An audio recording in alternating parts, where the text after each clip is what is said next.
আখতাৰা বেগম আহমেদ মুৰ্দাবাদ। জি আখতাৰা বেগম আহমেদ মুৰ্দাবাদ। Akhtara Begum Ahmed go back. Akhtara Begum Ahmed go back. Bangladeshi go back. Bangladeshi go back. মই সাৰফাইছি হৈছে। সঁচাকৈ হাগ্ৰামাৰ পৰিষদীয় চৰকাৰত অবৈধভাৱে নিৰ্বাচিত হ'ল নেকি বেগম আখতাৰা? হাগ্ৰামা পৰিষদীয় চৰকাৰত বেগম আখতাৰাক অবৈধভাৱে কাৰ্যবাহী সদস্য নিযুক্তি দিলে নেকি? শনিবাৰে বিশেষ সংবাদমেল সম্বোধন কৰি মথনগুৰি পৰিষদীয় সমষ্টিৰ পাৰিষদ তথা হাগ্ৰামা নেতৃত্বাধীন বিটিচিৰ কাৰ্যবাহী সদস্য আখতাৰা বেগম। কাৰ্যবাহী সদস্য আখতাৰা বেগম আহমেদৰ বিৰুদ্ধে সৰব হ'ল UPPL নেতা গৰ্জন মুছাহাৰী। আখতাৰা বেগম আহমেদ ডাঙৰীয়া নিয়ে 2008 পৰাহে আমাৰ BTCত উপস্থিত। 2005 লৈকে তেখেত BTC বাসী নাছিল। সংবাদ মাধ্যমৰ সন্মুখত আখতাৰাৰ ভোটৰ কুণ্ডলী ফাদিল কৰিলে নেতাগৰাকীয়ে। এক প্ৰকাৰে নেতাগৰাকীয়ে ক'লে বেগম আখতাৰা BTC নিবাসী নহয়। হাগ্ৰামা চৰকাৰত অবৈধ ৰূপত বেগম আখতাৰাক নিৰ্বাচিত হোৱাৰ লগতে হাগ্ৰামাই বেগম আখতাৰাক কাৰ্যবাহী সদস্য হিচাপে নিযুক্তি দিয়াক লৈ সৰব হ'ল গৰ্জন মুছাহাৰী। তদুপৰি হেমপ্ৰভা দেৱীক MCLA হিচাপে মনোনীত কৰিছিল হাগ্ৰামাই।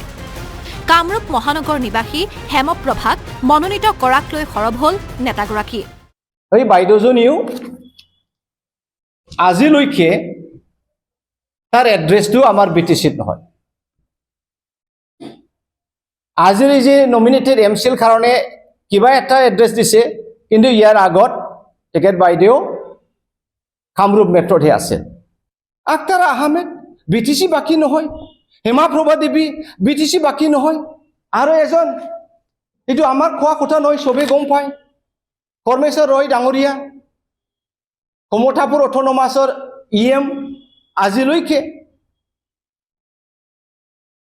এই কমঠাপুৰ কাউন্সিলৰ EM হয় আৰু একেলগতে ইয়াতে আমাৰ BTCত নমিনেটেড MCLA হ'ব পাৰে। এই গোটেই ইলিগেল কামবোৰ হাগ্ৰামা ডাঙৰীয়াই কৰিছে। সংবাদমেলত হেমপ্ৰভাৰ প্ৰকৃত ঠিকনা দাঙি ধৰিলে গৰ্জনে।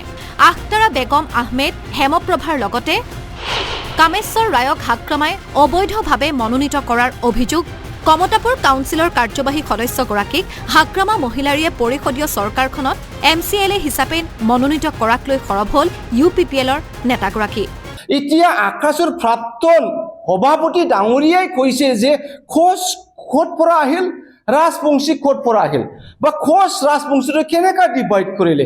আজি তাৰিখত হাগ্ৰামা ডাঙৰীয়াই নিজৰ ব্যক্তিগত স্বাৰ্থৰ কাৰণে, নিজৰ ব্যক্তিগত লেনদেন বা কানেকশ্যনৰ কাৰণে ৰাজবংশীক ডিভাইড কৰি দিলে। কিন্তু এনেকুৱা একেবাৰে বেআইনীভাৱে ইলিগেলি আইন উলংঘ কৰি পেলাই যে BTC শাসন কৰিবলৈ লৈছে, সেইটো ভাল হোৱা নাই।